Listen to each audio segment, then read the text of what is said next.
Saya ke Bung Habib dulu. Bung Habib, ini Ya. versi survei ya, karena pemilu tentu lebih tinggi. Versi survei Pak Prabowo ini yang paling tinggi.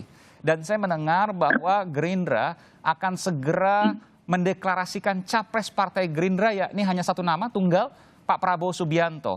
Akankah angka ini menjadi semangat baru bagi Partai Gerindra untuk segera mendeklarasikan? Saya tanyakan dulu, apakah dalam waktu dekat ini akan mendeklarasikan capres Partai Gerindra? Saya pikir saya tidak dalam posisi untuk mengumumkan kapan ya pengumuman tersebut, karena mungkin yang berwenang dibatasi di Pak Sekjen dan Pak Ketua Harian Pak Sufmi Dasko ya. Ini kan sesuatu yang sangat strategis. Cuma memang kalau Anda menanyakan kader, kami pastikan 100% kader Gerindra menginginkan beliau kembali menjadi capres yang diusung Partai Gerindra pada tahun 2024. Pak Prabowo Subianto, tidak ada nama lain, hanya nama tunggal ya? Tidak ada nama lain. Ya. Tidak ada. Dan kabarnya juga, tentu Anda kan di internal, meskipun nanti diputuskan lewat mekanisme partai, tapi mendengar bahwa di daerah kemudian sudah bergerak, kemudian akan segera mendeklarasikan capres pertama kali bahkan ini nanti. Jadi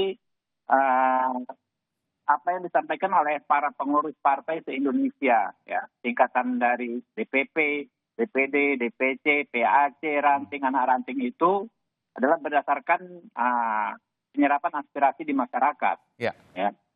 Jadi itu bukan sekadar ego saja, tapi memang aspirasi yang kami tangkap seperti itu. Dan jadi ya kalau kami melihat ya nggak ada alternatif lain selain Pak Prabowo. Oke. Saya ingin tanya dulu, nanti pertanyaan sama juga saya akan tanyakan ke PDIP dan juga ke Litbang Kompas. Kalau dibandingkan, ini kan 3 nama yang selalu teratas, Pak Prabowo, Mas Ganjar, Mas Anies. Kalau dilihat di medsos misalnya, Pak Prabowo kan relatif sepi dibandingkan dengan Mas Ganjar dan Mas Anies Baswedan. Tapi elektabilitasnya meningkat tajam. Apa yang menurut Bung Habib ini bisa ada 2 hal ya terjadi seperti ini? Yang pertama, Pak Prabowo itu sosok yang tidak suka gimmick ya, nggak suka pencitraan yang bukan gayanya, sehingga nggak suka, kadang-kadang memang bahkan agak ekstrim nggak suka publikasi, itu yang ya kan. Pak Prabowo nggak suka publikasi, Anda yakin betul itu ya? Di satu sisi itu kelemahan, tapi bisa jadi kelebihan Pak. Di zaman sekarang ya kan, ketika Pak Prabowo nggak main gimmick-gimmick, nggak main pencitraan, kerja-kerja beliau lebih tersosialisasi ke publik. Publik jadi lebih tahu, mengikuti beliau dari kinerjanya, ya kan. Pak Prabowo berkomitmen dalam penguatan pertahanan ya. Jadi itu fokus yang menjadi fokus, dan publik lebih mudah melihat gitu. Makanya elektabilitasnya cukup tinggi. Selain itu ya, bergabungnya Pak Prabowo di kabinet itu kami anggap cukup diapresiasi oleh publik, karena kabinet atau pemerintahan saat ini relatif lebih stabil ya, dan lebih efektif bekerja menyelesaikan persoalan-persoalan kebangsaan bahu-membahu Pak Prabowo dengan menteri-menteri lain dan Pak Presiden dan Pak Wakil Presiden gitu. Oke, itu Anda duga seperti itu. Saya ingin tanya ke Bung Yohan Wahyu. Apakah benar seperti itu? Karena kita lihat ada banyak kemudian di medsos, belum lagi kalau kita bicara billboard ya, di mana-mana. Ini sudah mulai 2024. Tapi ternyata hasil survei mengatakan lain. Apa yang terjadi?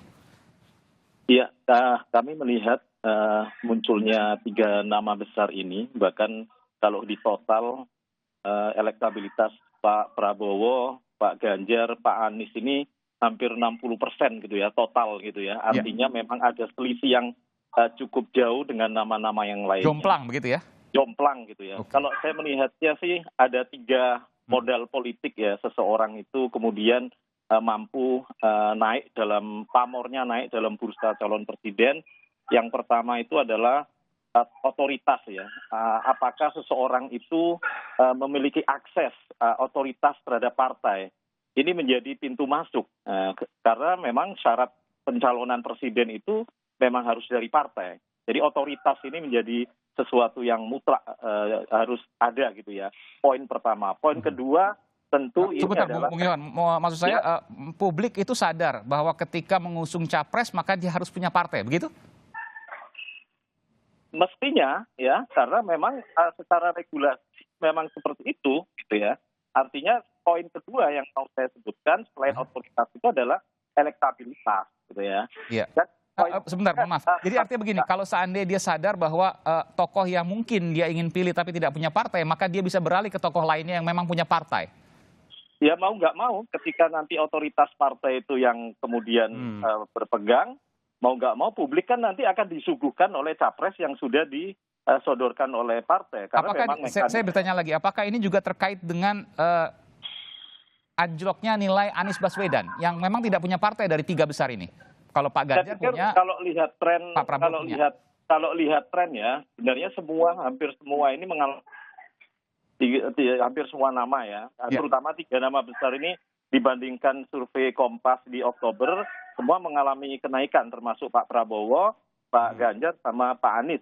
Meskipun memang kalau kita total dibandingkan nama-nama yang lain, memang ketiga nama ini menjadi ibaratnya capres premium gitu ya. Kalau yang lain ini memang masih di bawah 10%. Hanya 3 nama ini yang di atas 10%, bahkan 2 nama Pak Prabowo dan Pak Ganjar di atas 20%. Artinya apa? Kalau kita lihat dari 3 modal tadi, Pak Prabowo itu memiliki ketiganya. 1, otoritas. Ya. Dari 3 nama itu, satu-satunya yang punya otoritas terhadap partai secara langsung hanya Pak Prabowo. Kedua, Pak Prabowo punya elektabilitas. Ketiga, rekam jejak Pak Prabowo sebagai menteri sekaligus memori publik Pak Prabowo sebagai calon presiden ini kan bukan sesuatu yang baru ya. Betul. Nah ini yang mungkin memberikan insentif popularitas dan insentif elektabilitas terhadap Pak Prabowo.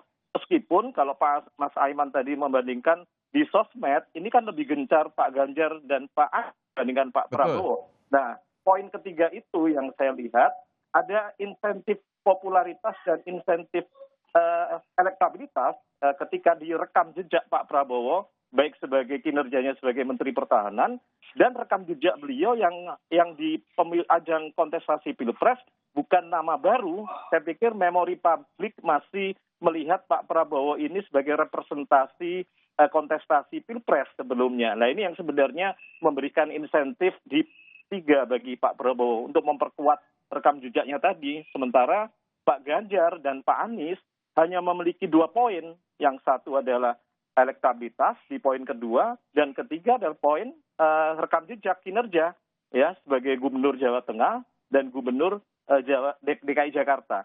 Sementara otoritas partai kedua nama ini masih jauh aksesnya.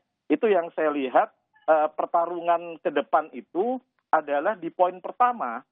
Siapa yang paling kuat mendapatkan akses otoritas itulah yang sebenarnya memiliki tiket lebih besar dalam meraih tiket pencalonan presiden gitu. Saya melihatnya seperti itu, Mas Aim.